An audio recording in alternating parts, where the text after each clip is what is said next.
Awesome. Hi, everyone. Good morning. My name is Anisha, for those of you who I haven't met yet. I'm a second year in the primary care track. This morning, want to review some preventative medicine topics for end-stage renal disease patients. I have no disclosures aside from the fact that I am not a nephrologist and I am not applying for a nephrology fellowship. I find this topic really interesting from a general medicine perspective, and I'm going to keep the conversation focused in that space. In terms of objectives for today, I want to take a few slides to talk about the epidemiology and public health perspectives of end-stage renal disease. There's a few slides about health disparities in end-stage renal disease, which is really important. Want to review the major causes of mortality and the life-limiting conditions that are associated with end-stage renal disease. Also want to provide a framework for sort of assessing a patient's mortality risk after entering end-stage renal disease.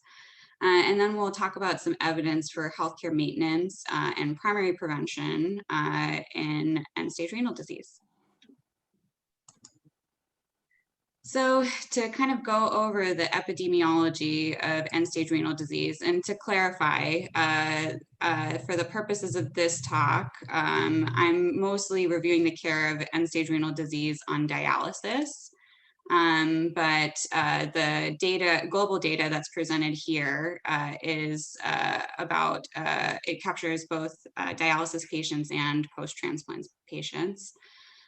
So in 2018, there were 780,000 people living with end-stage renal disease in the United States.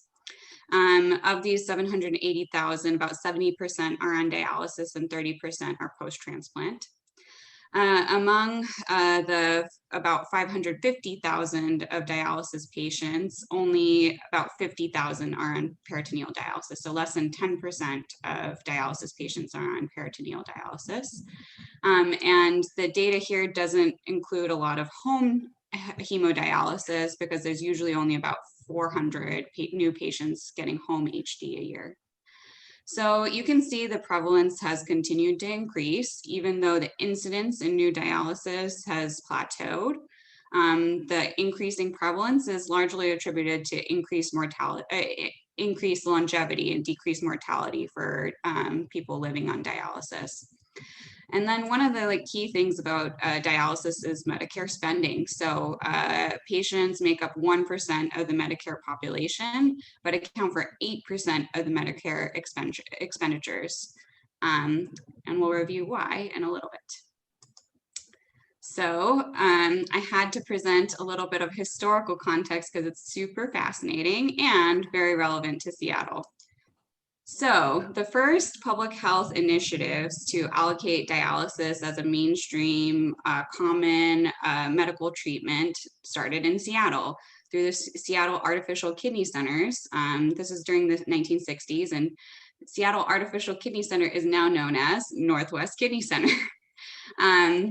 Dialysis was a very precious resource at that time. It was really high tech and there are only so many machines. So they would have these committees to determine allocation of dialysis machines and determine which patients were worthy of receiving dialysis. Kind of like our discussions about transplant or even ECMO these days. So these committees were referred to as the God Committee. The God Committee was chosen by the King County Medical Society, and it was very interesting. They specifically chose people from specific roles in society. So it included a lawyer, a minister, a banker, a housewife, a state government official, a labor leader, and a surgeon. So these are the people who got to choose who gets dialysis. And they would do these assessments about patients' societal worth and who was worthy of prolonging their life to receive dialysis. So obviously there were a lot of ethical ramifications in making these assessments. So there was some political action about how do we make dialysis more accessible to the general population. So in 1967, a government committee on chronic kidney disease led by a team of nephrologists made a formal recommendation that patients with end-stage renal disease should get federal funding to pay for their dialysis. So this was the beginning recommendation that Medicare should cover dialysis. It's worth noting that in this analysis in 1967, the calculations that they used about people receiving dialysis assumed that only 1/5 of eligible patients would actually be able to tolerate dialysis. So they assumed there would be a very small percentage of end-stage renal disease who could actually tolerate how rigorous dialysis was. So when the legislation was enacted, there were only about 10,000 patients who were to receive dialysis with an annual cost of $280 million in today's dollars. By the time in 2008, just for reference, like, some more in the future, that ends up being 380,000 patients, accounting for $40 billion dollars. So, over 100x increase in the amount of Medicare dollars spent. So, and then like one cool little anecdote was this a dialysis patient advocate, and part of the legislative action to pass this federal funding for dialysis. A dialysis patient actually got dialyzed on the congressional floor, hooked up to a machine. So that's this picture from the New York Times. Okay, so first poll question. You have a new patient that's starting dialysis. So how long can you expect them to live after starting dialysis?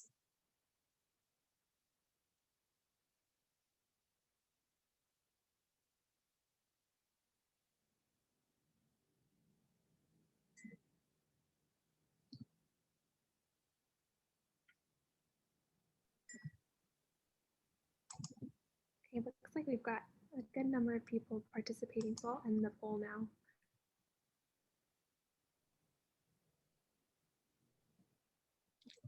Okay, so most folks think six years. The correct answer is 4 years. So here's some of the mortality data for people after starting dialysis. So the average life expectancy for the general dialysis population is 47 months. You can expect PD patients to live for about a year longer. Unclear why PD patients have a longer life expectancy. Some people think this is because of the social determinants of health that is confounded by the social determinants of health that impact patients who are selected for PD. So they're expected to live longer because of better engagement or higher resources. But there are some theoretical thoughts about the slower fluid shifts and, more continuous dialysis through PD that could extend life as well. So in terms of 5-year survival on dialysis, for hemodialysis patients, 5-year survival is 41%. For PD patients, it's 47%. And then for reference, 5 years after living kidney donor transplant is 93%. So big disparity, a lot of life loss there. And then that difference in years lost is really dependent on the age at which you start dialysis. So for patients under the age of 50, there's a difference in life expectancy of 25 years compared to the general population. But if you're older when you start dialysis, the difference is just about a year. To review some health disparities in end-stage renal disease, and a lot of this is generally pretty clinically apparent to us on the wards. The incidence ratio for new dialysis for Black to white patients is 2.7 Black patients for every white patient.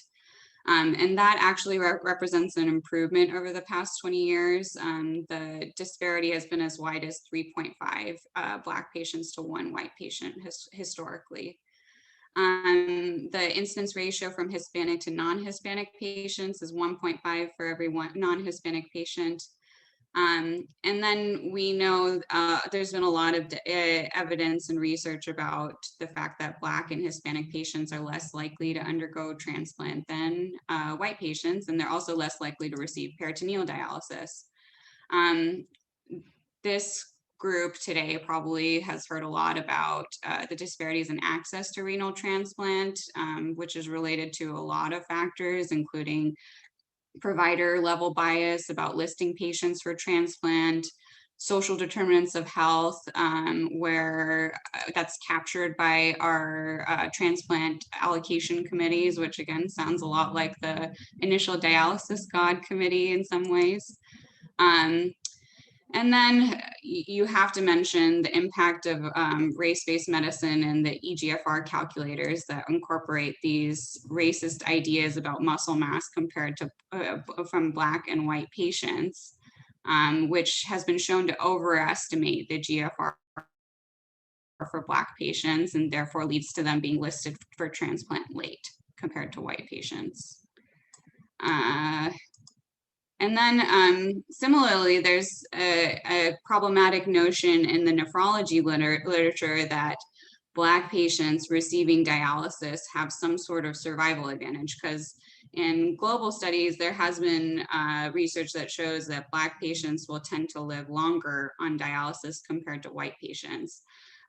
Additional studies after those like cursory studies have shown that Black patients who initiate dialysis at a younger age have a much higher mortality rate. And then when you adjust for people who are getting transplant, the mortality rate for Black patients is much higher. So when you select out for that transplant population, these disparities are widened.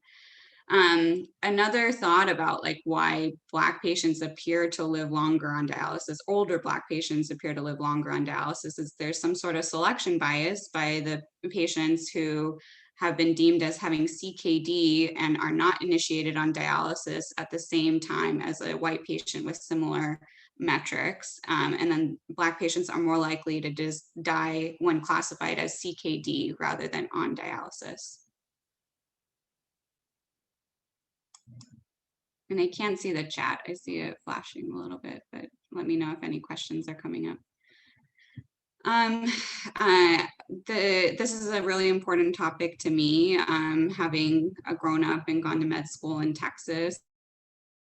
But undocumented patients are a special population when it comes to eligibility for dialysis because Medicare is the largest payer for dialysis. When you are not a permanent resident and not a citizen, you aren't eligible for any Medicare or Medicaid funding for receipt of dialysis. And often these patients are low income where they can't afford private insurance. So there is a web of crazy laws that differ across states on how to allocate dialysis for these patients. And in some states, these patients receive dialysis on an unscheduled basis under the auspices of EMTALA, so under emergency department treatment. So the map here shows states in green have some mechanism for Medicaid funding for undocumented patients to receive dialysis. The states in orange do not provide Medicaid funding, but there are some state funding for offering outpatient dialysis. And then the red states, there is no legal mechanism in place for funding for outpatient HD for undocumented patients. I'll say my experience in Texas is patients, undocumented patients needing dialysis present to the emergency department once or every other week in fluid volume overload with Ks in the 7s and 8s, and they're dialyzed only 2 to 3 hours. They don't receive a full run, and that just serves as their clearance every week or every other week, and they're told to come back when they're about to die again. There's a lot of data about obviously the increased mortality associated with this unscheduled emergent dialysis, about 5 times the rate of outpatient scheduled HD. It's also been shown to have increased healthcare costs because these are emergency department visits rather than an outpatient treatment. And it also occupies a lot of safety net hospital resources. Okay, next poll question. Which of the following is the most common cause of death in end-stage renal disease?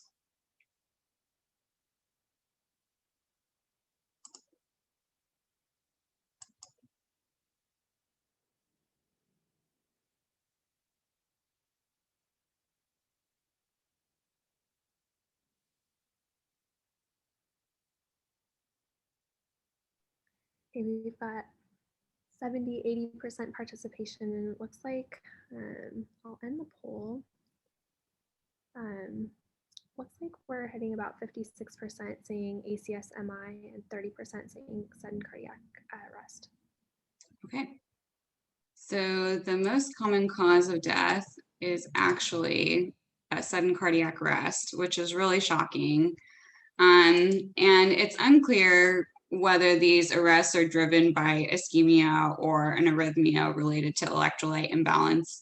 When I encountered this, I was like, this must be like, hyperkalemia driven. But there are lots of studies that show that this rate of sudden cardiac arrest holds even with patients with excellent dialysis, like adequacy of dialysis. So some folks think that, massive ischemic events are the primary drivers of sudden cardiac death. There are some small descriptive studies around the characteristics and timing of sudden cardiac death. And there was one small study that showed within the 12 hours before that Monday session or that Tuesday session. So the 12 hours for your first session of the week after your weekend is highest risk for sudden cardiac death, 3 times more likely. So that kind of argues in favor of the electrolyte imbalance. And then when I was running this talk with Hillary, she had a great question. Has there been any evidence about prophylactically planting an ICD for these patients if we're so concerned about cardiac arrest? And there actually was a small trial of 200 patients that showed prophylactic ICD did not change the outcome of sudden cardiac arrest or all-cause mortality. It was stopped early because of futility. So reviewing the major causes of mortality in end-stage renal disease, so over a third of the dialysis deaths are attributed to sudden cardiac arrest. You can see MI, heart failure, stroke, all of that together, these cardiovascular etiologies are more than half the causes of death. Withdrawal from dialysis is a really common cause of death, so patients who elect to stop dialysis. And then after withdrawal, infection is the most common cause of death for dialysis patients. I'm just going to stop for a second. Sure. A question in the chat came up from Hasib, wondering if you just happened upon anything about difference in mortality from the Tuesday, Thursday, Saturday versus Monday, Wednesday, Friday schedules. It's considered the same, but the research is most consistent that your highest risk period is during that weekend time, during your gap time. So Saturday to Tuesday or Friday to Monday. Any other questions? Okay, thanks.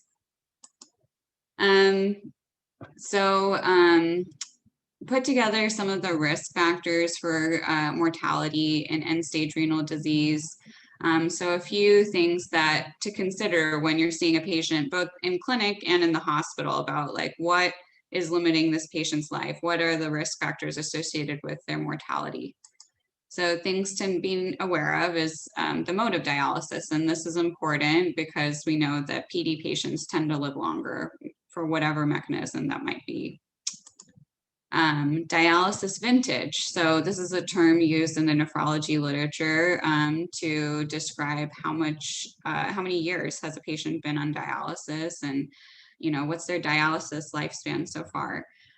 This is important because your risk of mortality increases with every year you're on dialysis, but it's also important for like those who are recently initiating dialysis. That's also a really high risk period. Because the patients are learning to tolerate those hemodynamic shifts on dialysis. Their myocardium is new to all these electrolyte imbalances. So that's a really high risk period. Dialysis access is really important for assessing their risk. So we all know that tunnel lines are the highest risk for infection, which we know is a major cause of mortality in end-stage renal disease. But when you're thinking about fistula versus graft, there's also some considerations about how those access options confer risk. So taking a moment to clarify what is the difference between a fistula and a graft, because we use those terms really interchangeably. So a fistula utilizes your native vessels to form an arteriovenous connection, whereas a graft utilizes a synthetic tube between the artery and vein. Fistulas have a higher have a lower take rate, so you're less likely to have a successful fistula, but it's preferred because grafts have a higher rate of clotting and of infection. So fistulas are considered the gold standard for dialysis access. Another key risk factor with understanding patients' mortality risk is knowing what is the underlying etiology of their end-stage renal disease. So think about like a 28-year-old with end-stage renal disease related to AA amyloid compared to a 65-year-old with end-stage renal disease related to diabetic kidney disease. Those patients are really high risk, but in very different ways, and you're going to be conscientious about managing their risk factors in different ways. For reference, the 5-year survival by underlying etiology of end-stage renal disease is best for patients who had primary glomerular disease or polycystic kidney disease. So those patients who end up on dialysis will have the best prognosis. And the 5-year survival is worst for patients with diabetic kidney disease. So the 5-year survival for diabetics with end-stage renal disease is about 20%. Another important thing to consider is urine production. So we think about this all the time when we're admitting someone. We are like, do they make urine? Because this is important to us because we want to know if we can use diuretics for hyperkalemia management. But it's also an important surrogate indicator of their residual nephron function. So it generally follows with their dialysis vintage, but it tells you that there are some nephrons that are holding on in there, and you can utilize them in some capacity.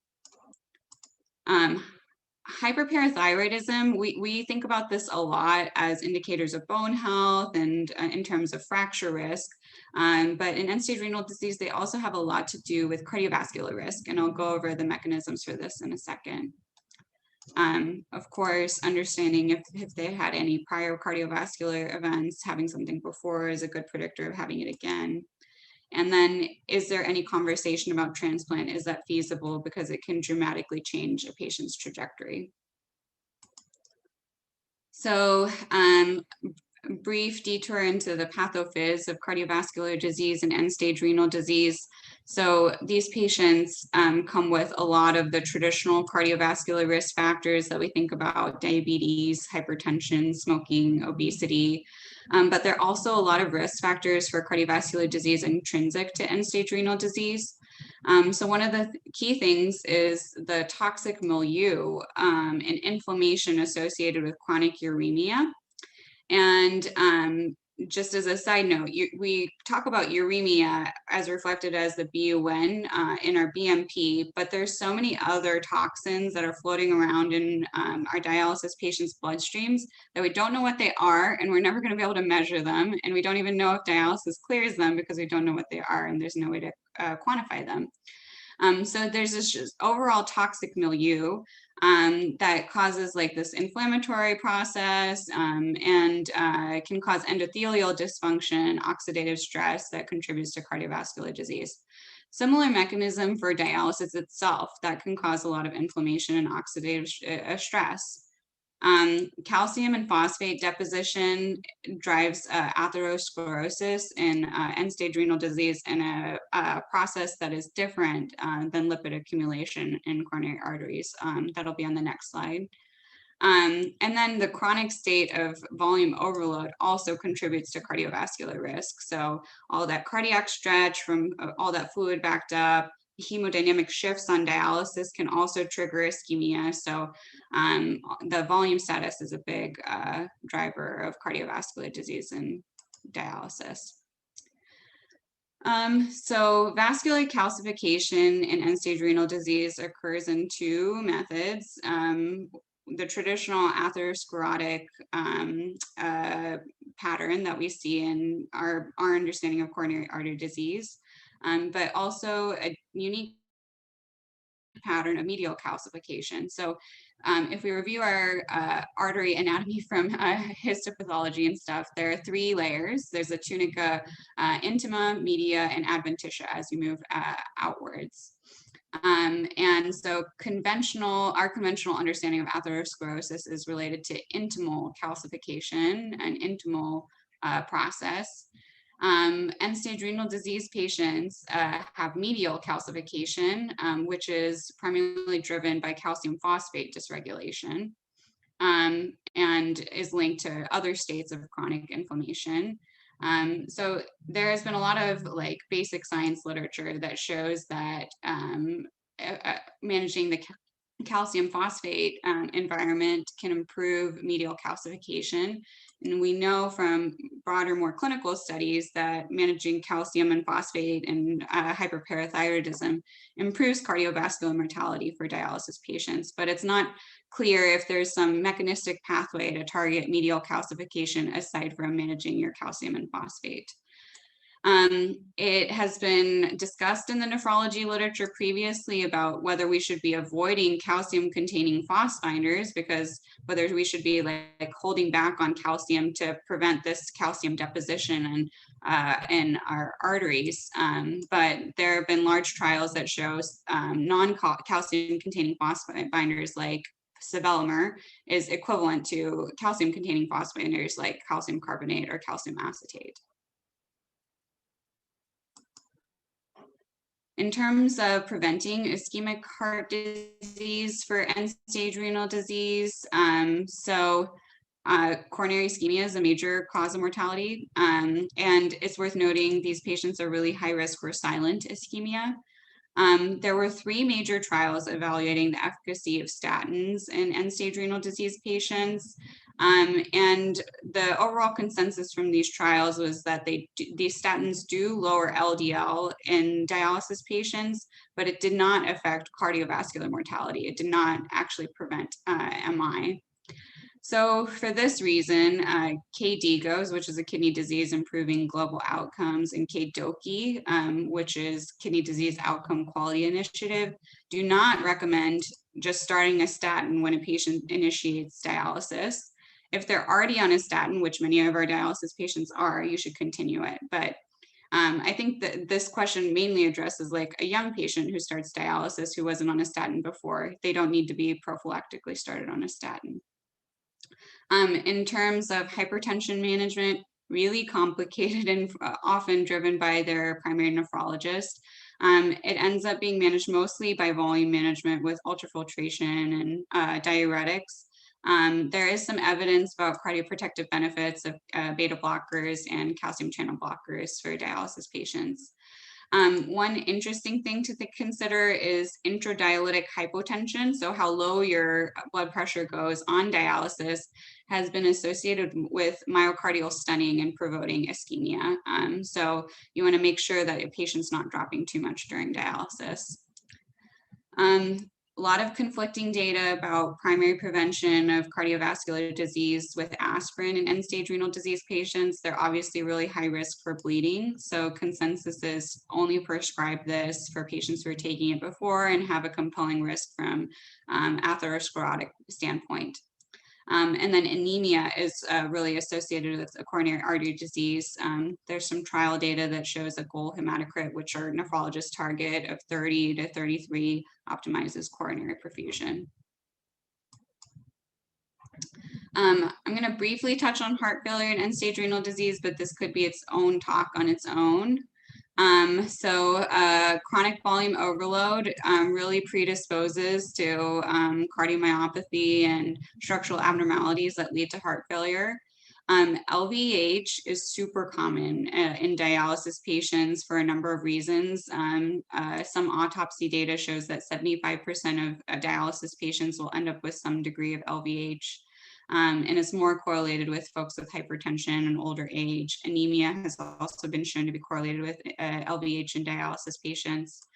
Obviously, ischemic cardiomyopathy is really common in end-stage renal disease patients. And then we talked all about like the fistula is the gold standard, but the fistula can also provoke high output states that contribute to heart failure.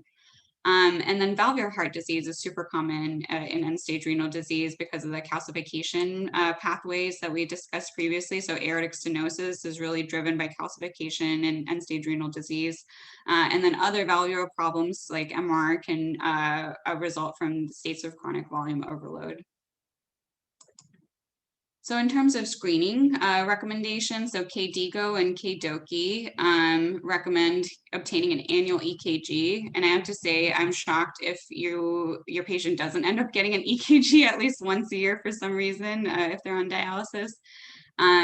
They recommend after initiation of dialysis and obtaining euvolemia to get a TTE to screen for any structural cardiac problems like LVH or valvular problems and obtain a baseline EF once they're euvolemic.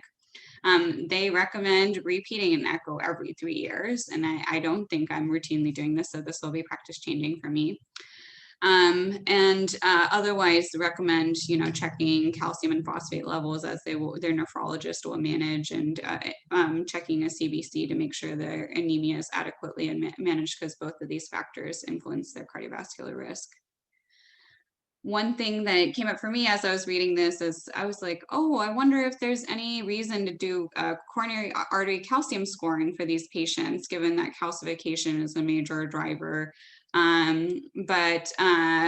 Actually the consensus statement is there's no role for that because there's nothing intervenable. We don't have any like PCI to like clean out any calcifications like prophylactically. There's no evidence to be doing that preemptively for ESRD patients. And so the only thing intervenable is managing their calcium phosphate balance, which information you get just from their BMP.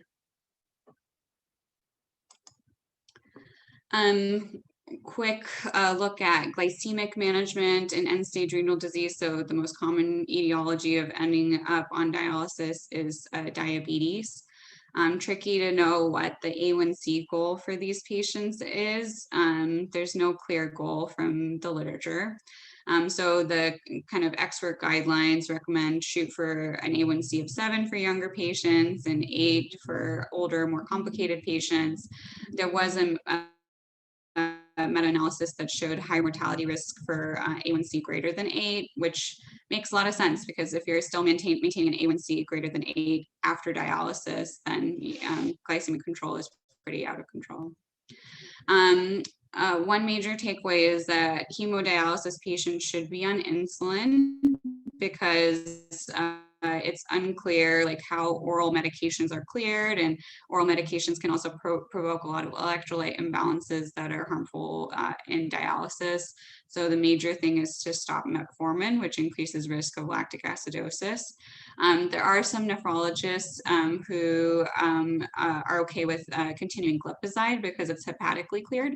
And then there's some other less common medications like meglitinides that are used in Europe. There's low evidence for the safety of GLP-1s, and you should know that exenatide, which is Bydureon, is renally excreted, so that should be stopped as soon as a patient's renal function is decreasing. And obviously SGLT2s are contraindicated with low GFR, so those should be stopped prior to initiation of dialysis. Vaccines come up a lot. So like we have those like healthcare maintenance triggers for our kidney patients. So a little bit about the rationale for that. So dialysis patients express lower antibody titers, and their antibody titers wane faster over time compared to the general population. The reason for this, again, is the kind of like fallback inflammatory milieu. So uremia and all these other inflammatory cytokines inhibit immune function, both in the innate and adaptive immune pathways. That's why we're so aggressive about hepatitis B vaccine. There's actually some controversy in the nephrology community whether we should care so much about HBV vaccination for kidney patients since it's so uncommon. But for now, the guidelines say you should do a higher dose HBV series, so double the dose of whatever series you choose, and then confirm it with immunologic testing and repeat if they don't have sufficient titers. Obviously, yearly flu vaccine, Pneumovax, both Prevnar and Pneumovax, and then every 5 years Pneumovax.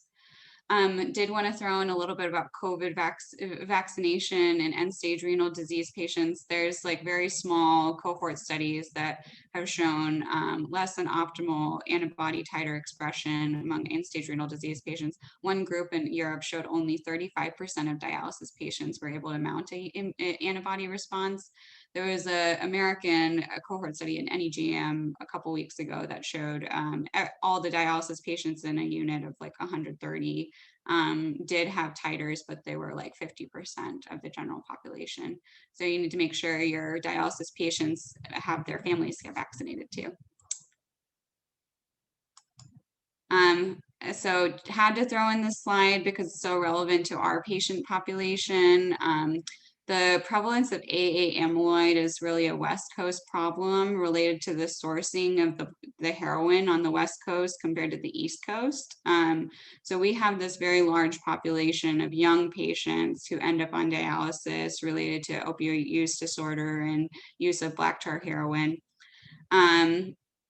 So thinking about how you can manage their opioid use disorder, there is some concern in the literature about methadone clearance because it's excreted renally. Methadone is not modified by dialysis. So the official like pharmacy recommendations are to start methadone at 50 to 75% of the normal dose. I did curbside Jared Klein about this, and he said the practice of on the addiction medicine consult service is to start with your normal withdrawal dosing of methadone when you're managing someone inpatient. So 10 TID or 30 daily is fine, and just monitoring for any respiratory depression. And then they'll be more cautious as they up titrate for those patients.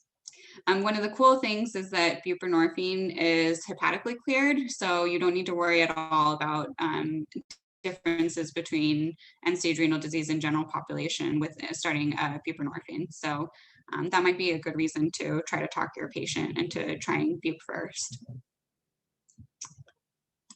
So here are my references. And thank you guys so much. Any questions?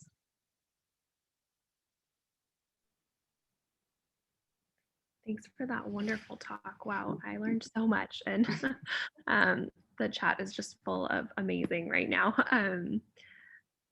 I'll take a look at the chat and see if any questions pop up. Anisha, this is Oyinka.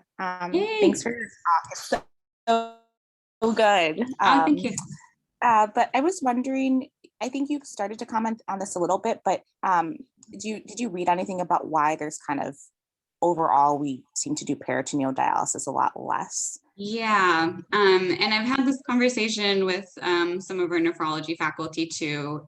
A lot of it is culture driven actually. So our nephrology fellowships tend to just focus on hemodialysis, and there's some discussion at the fellowship level whether they should be developing specific HD and PD fellowships for people who are doing like more concentration on dialysis.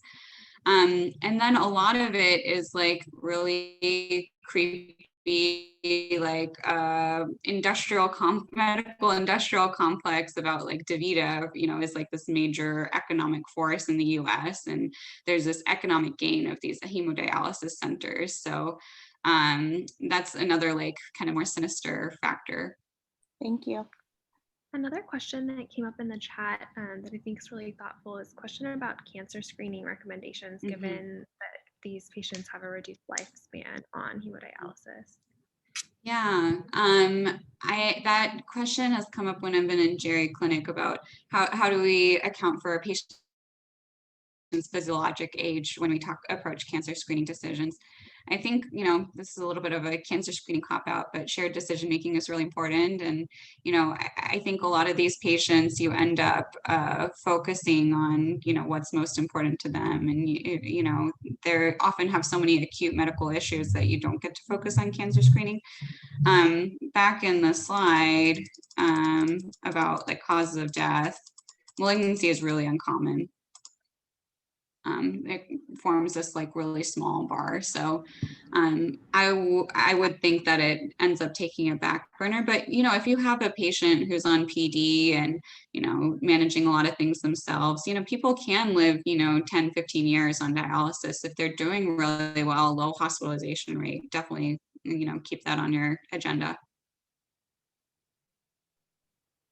Great.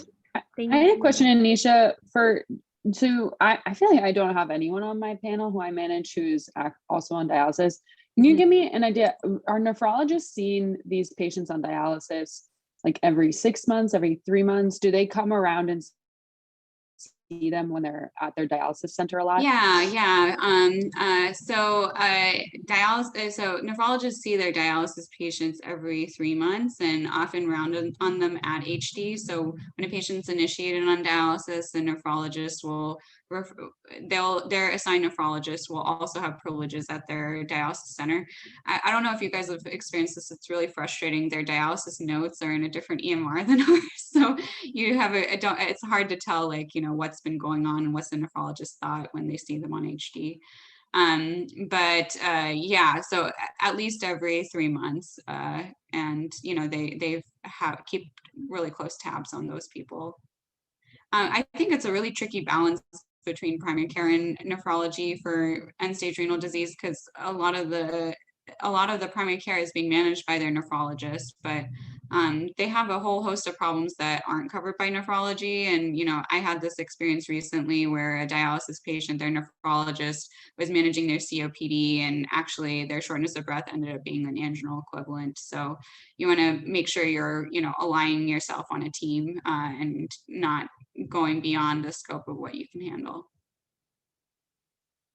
Yeah, I imagine too, if we have a patient who, you know, and then they go on dialysis, that having a background with them would make that continuity easier too. Yeah. Totally. Great. Well, thank you so much. Thank you guys. I have 9:43 on my clock here, so let's break until 9:55 as planned. So like a little 12-minute break, and then we will get started with Hasib's talk.